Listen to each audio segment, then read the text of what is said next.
বাংলাদেশের দুটো জায়গায় মেজর পরিবর্তন দরকার।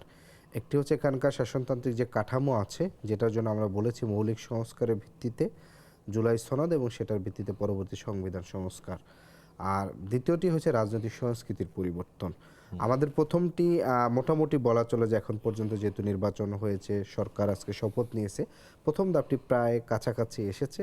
জাস্ট সংবিধান সংস্কার পরিষদের শপথ না নেওয়া, এটা একটি জটিলতা তৈরি হয়েছে বিএনপি কেন পক্ষ থেকে। অঙ্গীকার নামায় যে মানে মানে অঙ্গীকার নামায় যে বিএনপি তো সিগনেচার করেছে জুলাই সনদের অঙ্গীকার নামা, তাহলে সেইটা কি যথেষ্ট না? এবং তারা কিন্তু ঘোষণা করেছে স্পষ্টভাবে যে তারা প্রতিটা মানে তারা যেখানে সিগনেচার করেছে তার প্রতিটা শব্দের সাথে তারা থাকবে এবং সেটা বাস্তবায়নের জন্য কাজ করে যাবে। আপনি যেটা বলেছেন এটা গুরুত্বপূর্ণ প্রশ্ন, যে প্রতিজ্ঞা করেছেন এবং সেটা থাকবেন।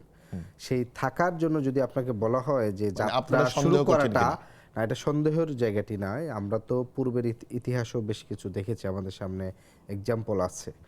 আবার একই সাথে আমরা যেটা দেখি যে প্রতিশ্রুতি যেটি করেছে সেটি তো সেটি করে ফেললেই হয়। তিনি বললেন যে, আপনি বললেন যে আমি যাব, কিন্তু আপনি বাসা থেকে বের হচ্ছেন না।